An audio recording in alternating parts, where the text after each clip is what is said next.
Hi friends, Siragadikka ஆசை சீரியலில் நாளைக்கு என்ன நடக்க போகுதுன்னு பார்க்கலாம். வாங்க வீடியோக்குள்ளே போகலாம். நம்ம சேனல் இன்னும் சப்ஸ்கிரைப் பண்ணாதவங்க சப்ஸ்கிரைப் பண்ணிக்கோங்க.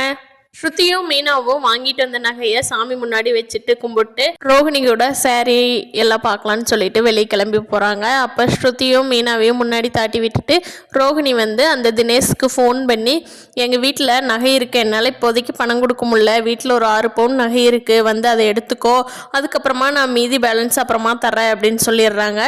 இதை கேட்ட தினேஷும் சிட்டியும் பிளான் பண்ணி, ஓகே அவளே கொடுக்குறவங்களா கிடைச்ச வரைக்கும் இப்போ வாங்கிக்கோ, மறுபடியும் ஒரு டைம் காசு கேட்டு மிரட்டி வாங்கிக்கலாம், 50-50 வச்சுக்கலாம், அதுக்கப்புறமா நம்மளுக்கு எப்போ தேவைப்படுதோ அப்போ ரோஹிணி கால் பண்ணிக்கலான்னு பிளான் பண்ணி சிட்டி கூட்டிகிட்டு வரான். தினேஷ் தான் மாஸ்க் போட்டுட்டு உள்ளே போய் எடுத்துகிட்டு வரதா பிளானு.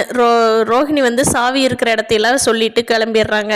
தினேஷும் ரோஹிணி சொன்ன மாதிரியே வீட்டுக்குள்ளே வந்தோடனே ரைட் சைடு பூஜை ரூம் இருக்குது, அதுக்கு முன்னாடி நகை இருக்குன்னு சொல்லி அதை எடுத்துக்கிட்டு வெளியே கிளம்பி போகிற நேரம் கரெக்டாக மனோஜ் வந்துடுறாரு.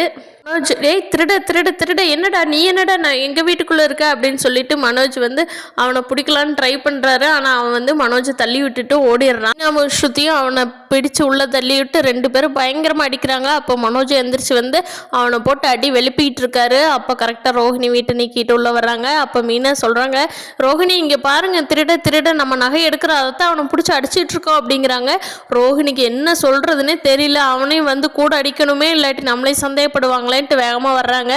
அப்போ முத்துவும் கரெக்டாக சாப்பிட்ற டைம் வீட்டுக்கு வந்ததுனால முத்துக்கிட்ட சிக்கனு ஓடுவானா, முத்துவும் பிடிச்சி வெளுத்து வாங்கிடுறாரு. அப்புறம் விசாரிக்கிறப்ப அவன் அங்கே இங்கேன்னு சொல்லிட்டு நகையை வச்சுட்டு ஓடிடுறான். முத்து இருந்துட்டு, இவனுக்கு யாரோ இன்ஃபர்மேஷன் கொடுக்காம இவன் வீட்டுக்குள்ளே வரமாட்டான், இவ்வளோ தைரியமாக கரெக்டாக சாமி ரூமில் தான் நகை இருக்குதுன்னு சொல்லி எப்படி தெரியும் அப்படின்னு யோசிக்கும் போதே அவன் ஓடுறப்பவே முகமூடி பிடிச்சி இழுக்கிறாரு. அவன் பார்த்தா தினேஷ், இவனை நான் எங்கேயோ பார்த்துருக்கறனே, பார்லர் அம்மாவை பார்க்க கூட ஒரு நாள் என்கிட்ட அடி வாங்கியிருக்கானே செமத்தியா, அவன் தானே இது அப்படின்னு முத்து யோசிக்கிறாரு. முத்து யோசிக்கிறத பார்த்து ரோஹிணிக்கு பயமாயிருது, ஐயோ முத்து கண்டுபிடிச்சிருவானோ அப்படின்னு.